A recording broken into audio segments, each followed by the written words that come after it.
પરીખ સાહેબ, हाँ जी। રશિયાની અંદર આપણા બોલિવૂડ સુપરસ્ટાર રાજ કપૂર સાહેબ ખૂબ જ લોકપ્રિય છે, તો તમને એવો કોઈ અનુભવ ખરો? હા ચોક્કસ. એમાં દિવ્યેશભાઈ એવું કે ત્યાં આગળ ફોરેનમાં લગભગ રાત્રે 11થી 2 આ લોકો બધી પાર્ટીઓ થતી હોય, પ્રોગ્રામો થતા હોય. એવા સમયે હું પણ ત્યાં જમીને ગયો હતો અને મ્યુઝિક સિસ્ટમ વાગતી હતી, એટલે આપણે સંગીતના પ્રેમી એટલે આપણે આકર્ષણ થયું. ત્યાં આગળ ગયા આપણે અને પછી જે કાઉન્ટર પર રિસેપ્શનિસ્ટે એને વાત કરી, madam I am coming from India and I am singer. Oh very nice, you are singer? Yes, I want to sing Mukesh song Awara. Oh Awara, very nice. Raj Kapoor is very famous in Russia. તો મને પણ આનંદ થઈ ગયો. એટલે મેં રશિયામાં આવારા ગીત, જે ટાઇટલ સોંગ છે આવારા હું, એ ગીત રજૂ કર્યું. અને પછી તો રિસેપ્શન કાઉન્ટર પર જે બેન હતા એ પણ ખુશ થઈ ગયા અને મને કે અનધર સોંગ. અને પછી મેં સબ કુછ સીખા અમને ના સીખી હોશિયારી. અને પછી ફરી પાછી ફરમાઈશ કરી કે અનધર સોંગ. તો પાછું હું સજન રે જૂઠ મત બોલો, ખુદા કે પાસ જાના હે. આ રીતે મને 3 ગીતો ગાવાનો મોકો મળ્યો અને આ ખૂબ જ મારા માટે એક ગૌરવની બાબત કહી શકાય. પરીખ સાહેબ, હાજી. રશિયામાં તમે આવારા પિક્ચરનું સોંગ પરફોર્મ કર્યું, તો આપણા દર્શક મિત્રો પણ સાંભળવા માટે ઉત્સુક છે, તો પ્લીઝ સંભળાવો. સરસ. આવારા હું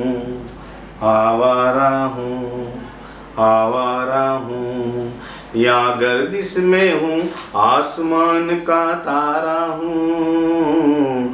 आवारा हूँ.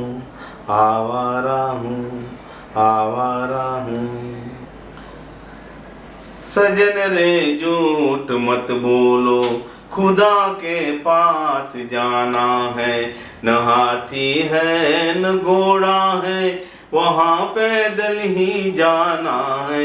सजन रे झूठ मत बोलो, तुम्हारे महल चौबारे यहीं रह जाएंगे सारे. अकड़ किस बात की प्यारे, अकड़ किस बात की प्यारे. ये सर फिर भी झुकाना है. सजन रे झूठ मत बोलो, खुदा के पास जाना है. પરીખ સાહેબ, હાજી. આટલી સફળ કારકિર્દી મ્યુઝિકલ લેવલ ઉપર અને તમારા BSNLની નોકરીમાં પણ, તો હવે પછી તમે શું કરવા માગો છો લાઈફમાં અને દર્શક મિત્રોને શું મેસેજ આપવા માગો છો? દિવ્યેશભાઈ, બહુ સરસ પ્રશ્ન છે આપનો કે રિટર્ન લાઈફમાં લોકો સમય ક્યાં કાઢવો એ વિચારતા હોય છે. પણ હું એવું ઈચ્છું કે દરેક માણસની પાસે કોઈ કલા હોવી જોઈએ. અને મને તો એમ કે હું ગાયક કલાકાર છું તો મારો સમય તો ખૂબ જ ગીતો ગાવામાં વ્યસ્ત છું અને ઘણા બધા કાર્યક્રમો કરું છું. કાંકરિયા પણ હું લગભગ છેલ્લા 7 વર્ષથી પબ્લિક માટે દર રવિવારે સવારે 6 થી 9, જ્યાં 3000 પબ્લિક એના ગીતોનો આનંદ માણતી હોય, ત્યાં અમે કરાઓકે આખી સિસ્ટમ લઈ જઈએ અને 3-4 મિત્રો અમે આ કાર્યક્રમ કરતા હોઈએ. આજે પણ એવરી સન્ડે કાંકરિયા હું સ્પેશિયલ ગાવા માટે જ જાઉં છું. લોકો રાહ જોઈને બેઠા હોઈએ અને મુકેશનું ગીત આવે ત્યારે લોકો મારી સામે જ જોતા હોઈએ. હમણાં ગઈકાલે રવિવાર હતો ત્યારે પણ મેં એક ગીત સંભળાવ્યું હતું અને પબ્લિક ખુશ થઈ ગઈ હતી. અને મુબારકો સબકો મિલન પિક્ચરનું ગીત હતું અને ઘણા બધા મિત્રો મને મળ્યા કે આ બહુ ટાઈમ પછી આ ગીત સાંભળ્યું કે તમારો અવાજ ખરેખર ખૂબ સારો છે, અમને મજા આવી, તમે દર રવિવારે અમને મનોરંજન આપો છો. એટલે અમદાવાદની અંદર આવા કરાઓકે લગભગ 28-30 સ્ટુડિયો છે, એમાંથી 25 સ્ટુડિયોમાં મેં કાર્યક્રમ આપ્યા છે. અને કરાઓકે એટલા માટે કે હવે લાઈવ પ્રોગ્રામ કરો લોકોને પોસાતું નથી, પરવડતું નથી. અને કરાઓકે શોમાં રેડીમેડ મ્યુઝિક મળી જતું હોય અને રેડીમેડ મ્યુઝિકના કારણે ગાયકને પણ મજા આવતી હોય અને 50 માણસ કે 80 માણસ કે 100 માણસ બેસી શકે એવા સ્ટુડિયો અમદાવાદમાં થયા છે. એ સ્ટુડિયોમાં ગાવાની ખૂબ મજા આવે છે. અમે જઈએ છીએ ત્યાં આગળ, બધા મિત્રોને મનોરંજન પૂરું પાડીએ છીએ અને આ રીતે અમારો સમય પસાર કરીએ છીએ. બસ અમારે ગાવું છે, રોજ ગાવું છે, લોકો અમને બોલાવે, યાદ કરે અને અમારે પૈસાની કોઈ જરૂર નથી. અમારી પાસે જે કલા છે એ કલા દ્વારા અમે કોરોનાના પીરિયડ જોઈએ છે, લોકોને માનસિક તણાવ અનુભવે છે. એ માનસિક તણાવ લોકોનો દૂર થાય. અમારી એક અંદરની ઈચ્છા છે કે જ્યારે બી લોકો યાદ કરે તો એમના ઘરે, રૂમમાં કે ધાબા પર આ રીતે અમે કાર્યક્રમ આપીએ છીએ. મિત્રો જ્યારે મળી જાય ત્યારે અમે ખૂબ જ સરસ આનંદથી અમારો ટાઈમ પસાર કરતા હોઈએ છીએ. એટલે અમને રિટાયર થયા પછી એવું લાગતું નથી કે ટાઈમ ક્યાં કાઢીશું કે રિટાયર થયા પછી શું કરીશું. સતત પ્રોગ્રામ હોય છે. મહિનામાં લગભગ હું 17 થી 18 દિવસ બહાર કાર્યક્રમમાં હોઉં છું. અને એટલા બધા મિત્રો પણ ખુશ થઈ ગયા છે અને એના લીધે અમારું આખું ગ્રુપ પણ મોટું થઈ ગયું છે. અને જ્યાં ને ત્યાં લગભગ લગ્ન હોય, કોઈ ભજન પણ હોય, કોઈ સંગીત સંધ્યા હોય, કોઈ શ્રદ્ધાંજલિ ગીત હોય, તો ગમે ત્યાં જવાનું હોય, કોઈ કાર્યક્રમ હોય એની અંદર પ્રાર્થના રજૂ કરવાની હોય, લોકો ફોન કરે, બોલાવે ને આપણે જઈએ છીએ અને આપણો સમય ખૂબ જ આનંદથી પસાર કરીએ છીએ.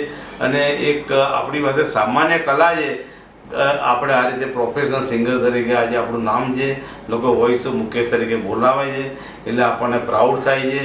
મુકેશ ખરેખર મહાન ગાયક કલાકાર એટલા માટે હતા, એમનો સ્વભાવ પણ ખૂબ સરસ હતો, મિલનસાર સ્વભાવ હતો અને એમના અવાજમાં કરુણતા હતી.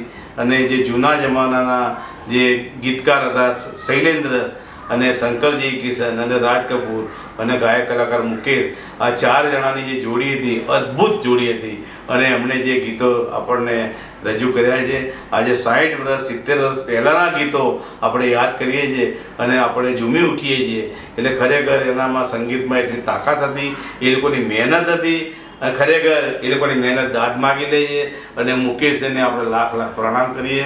મુકેશજી માટે હું એટલું કહું, અભી ન જાતે તો અચ્છા થા મુકેશજી, અભી ન જાતે તો અચ્છા થા, अभी और साथ देते तो अच्छा था मुकेश जी, अभी न जाते तो अच्छा था, अभी और साथ देते तो अच्छा था, मौत का कहा न मानकर उसे समझाते तो अच्छा था.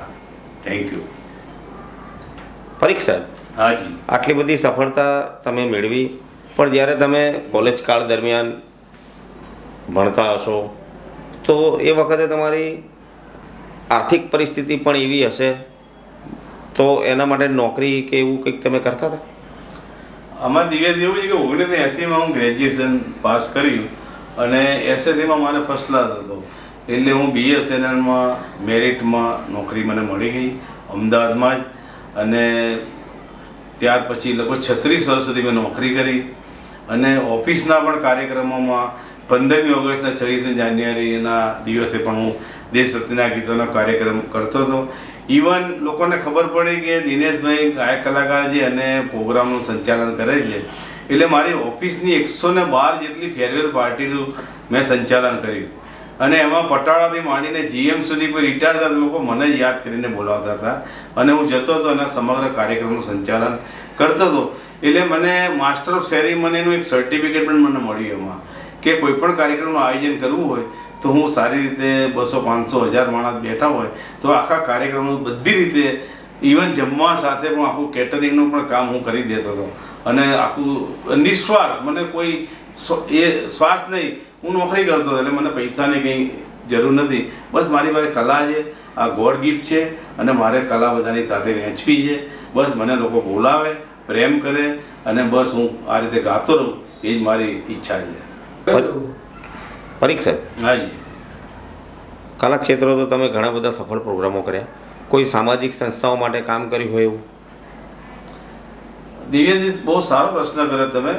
લગભગ 5 વર્ષ પહેલાં હું રિટાયર થયો અને અમારે એક સર્વોદય યુથ વેલફેર સોસાયટી ચાલે છે જેમાં હું કારોબારી સભ્ય છું. એટલે અમારે નટુભાઈ પરમારજી એના આયોજક, એમણે મને બોલાવીને વાત કરી કે દિનેશભાઈ, આપણે કલાકારો માટે કંઈક કરવું જોઈએ કે કલાકારોને રોજે રોજ કાર્યક્રમ હોતા નથી. એટલે અમુક કલાકારોને તો પછી કાર્યક્રમ ના હોય ત્યારે એનું ઘર કેવી રીતે ચાલતું છે, આ એક ચિંતાનો સવાલ હતો. બીજું કે કોઈ કલાકાર બીમાર હોય તો એને ફાઇનાન્શિયલી હેલ્પ જોઈએ. એટલે આ માટે મને એમને કન્વીનર બનાવ્યો અને અમદાવાદના લગભગ 41-42 કલાકારોને અમે એકત્રિત કર્યા. એમાં 9 તો લેડીઝ સિંગર હતા, જેમાં નીલુ દવે, વર્ષા કુલકર્ણી, શોભના શંકર, આ બધા કલાકારોને એકત્રિત કર્યા. અને જેન્ટ્સ કલાકારોમાં જયસિંહ દવે, મહેન્દ્ર ચંદાણી, પ્રબોધ યાદવ, મુખ્તાર શાહ, બંકિમ પાઠક, અસિત વોરા આ તમામને આમંત્રણ આપ્યું અને મોટાના કલાકારો હાજર રહ્યા. તમામનું અમને એવોર્ડ આપીને સન્માન કર્યું, સર્ટિફિકેટ પણ એમને આપ્યા. અને કલાકારોમાં પણ એક ખુશીની લાગણી વ્યક્ત થઈ કે ભાઈ અમદાવાદમાં આજ સુધી આવો કોઈ કાર્યક્રમ થયો નથી. અને અમે ટાઉન હોલની અંદર અમે લગભગ 8 થી 10 વખત મળ્યા અને મિટિંગો કરી અને આ કાર્યક્રમને સંપૂર્ણપણે અમે પાર પાડ્યો. તો આજે પણ એ કલાકારો એનું સર્ટિફિકેટ જુએ છે, એમને મળેલી ટ્રોફી જુએ છે અને યાદ કરે છે. અને ખરેખર કલાકારો માટે અમે આવું કંઈક કામ કર્યું એનો અમને આનંદ છે અને અમારી સંસ્થા પણ ગૌરવ અનુભવાય છે. પરીખ સાહેબ, હાજી,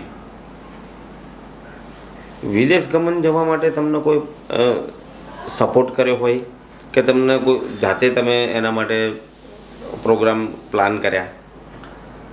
દિવ્યેશે બહુ સરસ પ્રશ્ન કર્યો. આપણે લગભગ મને જ્યારે પણ હું ફ્લાઇટ જોતો હતો, વિમાન જોતો ત્યારે મને ઈચ્છા થાય કે આ કઈ દુનિયામાં છે, આ વિમાન ક્યાં જતું હશે.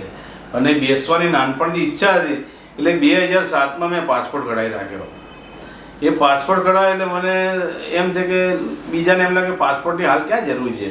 ત્યારે તો પાસપોર્ટ મળવું અઘરી વસ્તુ હતી. આખો દિવસ રજા રાખીને લાઈનમાં ઊભો રહીને પાસપોર્ટ કઢાવ્યો મેં. અને 2007માં જે પાસપોર્ટ કઢાવ્યો હતો એ મારે 2011માં હું જ્યારે એ અમારે મણિનગરમાં સાંઈ ભજન ગાવા માટે હું દર ગુરુવારે જતો હતો અને ત્યાં બધા અમે બેસતા હતા અને સાંઈ ભજન ગાતા હતા. ત્યાં મારા એક મિત્ર ચેતનભાઈ ડાંગી છે, જે અમદાવાદના સારામાં સારા કીબોર્ડ પ્લેયર છે અને સારા ગાયક પણ છે. તેમણે મારો અવાજ સાંભળ્યો અને મને કહ્યું કે દિનેશ કાકા તમે ક્યાંય ફોરેન ગયા કે નહીં? એટલે મેં તો ના ભાઈ, આપણા નસીબમાં ક્યાં ફોરેન જવાનું છે, આપણે નારો લોટવા બી જોઈ નથી એમ કે હું મજાક પણ કરી હતી એમની સાથે. અને કે ના હોય, સિરિયસલી વાત કરું કાકા તમને કે પાસપોર્ટ છે ને? મેં તો હા પાસપોર્ટ છે. તો બસ તો તમને આપણે ફોરેન લઈ જઈએ. આપણી સંસ્થા છે પનગઢ પરફોર્મિંગ આર્ટ્સ, જે નવરંગપુરામાં રાસ ગરબાના ક્લાસીસ ચલાવે છે અને ઇન્ટરનેશનલ લેવલે કલ્ચરલ પ્રોગ્રામો કરે છે. તમારો અવાજ સારો છે, તમે પણ ગુજરાતી ગીતો આપણી જોડે ગાઓ. અને મુકેશે બી ઘણા બધા ગીતો ગાયેલા છે. એમાં જે આપણી સાથે તમે રહો અને એ તને જાતા જે પનગઢની વાટે એ ગીત તો અમે ગઈએ જ છીએ અને તમારા સ્વરમાં અમે સાંભળીશું અને તમને ગીત ગાવા માટે આપણે ફોરેન લઈ જઈશું. અને મને ખરેખર 2011માં મને વિઝા માટે એપ્લાય કરી અને વિઝા પણ મળી ગયા. કે મારી પાસે 40 વર્ષની કારકિર્દી હતી, મારા 40 વર્ષ જૂના ફોટોગ્રાફ હતા, એ બધું અને સર્ટિફિકેટ હતા બધા. મેયર અને મેમ્બર પાર્લામેન્ટના બીજા કલાકારોએ મને સર્ટિફિકેટ આપી, ટ્રોફી આપી હતી. આ બધું મેં બતાવી એટલે પછી હું કલાકાર તરીકે સ્થાપિત થઈ ગયો અને મને ફ્રાન્સ જવાનો મોકો મળ્યો. 54 દિવસ માટે હું ફ્રાન્સમાં રહ્યો અને મેં ત્યાં આગળ 35 જેટલા શો પણ કર્યા અને એફિલ ટાવર પણ મને જોવાનો લાભ મળી ગયો. અમર ગાયક મુકેશજી મારા ખૂબ જ પ્રિય ગાયક કલાકાર હતા અને 1974માં 27મી ઓગસ્ટે એ લતા મંગેશકર સાથે અમેરિકાના ડેટ્રોઇટ શહેરમાં કાર્યક્રમ માટે ગયા હતા અને ચાલુ સ્ટેજ ઉપર મુકેશજીને એટેક આવ્યો અને એ ઢળી પડ્યા. અને એ સમાચાર જ્યારે રેડિયોમાં મેં સાંભળ્યા ત્યારે હું ખૂબ જ ગમગીન થઈ ગયો અને 5-6 દિવસ સુધી તો મને કંઈ ચેન બી ના પડે. એટલો બધો અફસોસ મને થયો કે ગાયક કલાકાર જેને હું મારી મળવાની તમન્ના હતી, મળવાની ઘણી ઈચ્છા હતી, એ કલાકારને હું મળી ના શક્યો. અને હું જેના ગીતો ગાઉં છું એ ગીતો દ્વારા એમને હું અંજલિ આપું છું અને હું એમ કહીશ, કલ ખેલ મેં હમ હો ન હો गर्दिश में तारे रहेंगे सदा, भूलेंगे वो भूलेंगे हम पर हम तुम्हारे रहेंगे सदा. દિવ્યેશભાઈ, એક અગત્યની વાત મારે તમને કહેવી છે. ગુજરાતી ફિલ્મ જગતની અંદર પ્રફુલ્લ દવે એક નંબર 1 ગાયક કલાકાર કહેવાય અને એમના ગીતો સાંભળીને એમનો પણ હું આશિક થઈ ગયો હતો. અને એકવાર મારે એવું બન્યું, ઓફિસમાં મારા દિનેશભાઈ ભટ્ટ છે, મારા સાથી કલાકાર, એમને ખબર મારા અવાજની એટલે મને કે દિનેશભાઈ આજે રજા મૂકો તમે અને મારી સાથે ચાલો સ્ટુડિયો પર. તો મને સ્ટુડિયો પર લઈ ગયા. ત્યાં મેં જોયું તો પ્રફુલ્લ દવે, એડવિન વાજ, ગોવિંદભાઈ પટેલ, ગોવિંદ મેયર, આ બધા કલાકારો હાજર હતા ત્યાં આગળ અને મને પ્રસ્તુત કરે ત્યાં આગળ. પ્રફુલ્લભાઈ ગીત ગાય અને મારે કોરસમાં એમની સાથે ગાવાનું. હવે આવડા મોટા સ્ટાર કલાકારને મળવાનું, એમની સાથે ઊભું રહેવાનું મને મોકો મળ્યો. ખરેખર હું દિનેશભાઈ ભટ્ટનો પણ આભાર માનું છું. અને ત્યાં આગળ પ્રફુલ્લભાઈએ મને કહ્યું કે દિનેશભાઈ આવી જાઓ. તો મને એમ કે એક મુખડું અને અંતરો ગવડાવશે એટલે હું મારી તૈયારી હતી. અને પ્રફુલ્લભાઈ દવે સાહેબે જ્યારે ગીત રજૂ કર્યું ત્યારે હું 2 લીટી ગાયો તો પ્રફુલ્લભાઈ કે ખરેખર તમારો અવાજ સારો જ છે એટલે મારે તમને આખું ગીત ગવડાવવાની જરૂર નથી, મારી સાથે આવી જાઓ.